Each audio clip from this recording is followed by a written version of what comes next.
ล่าจากวันที่เธอเข้ามาในหัวใจเป็นแรงความฝันวันที่ร้ายต้องร้องไห้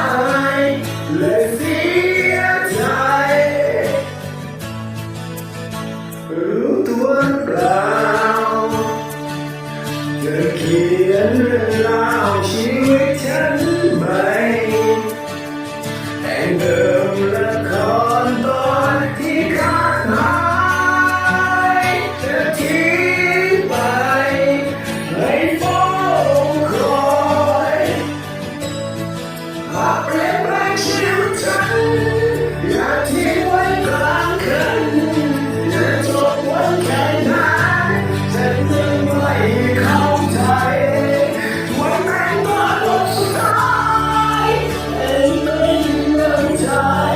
ที่ทนมันเอาไว้ฉันไปหาใครคนอื่นรู้ตัวเปล่าสิ่งที่เธอทำให้ใจฉันชื่นชมก็ทำให้ใจฉันเคยเจ็บช้ำยิ่งตอกย้ำโอ้ยตอกย้ำที่เลยรู้ตัวเปล่าโ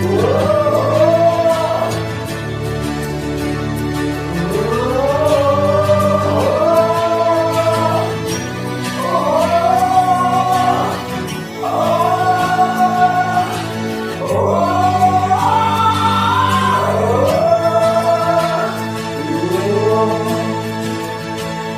รู้ตัวเปล่าเธอเขียนเรื่องราวชีวิตฉันไว้แต่งเติมละครตอนที่ขาดหายและทิ้งไปให้เฝ้าคอยหากเปลี่ยนแปลงชีวิตฉันอย่าทิ้งไว้กลางคัน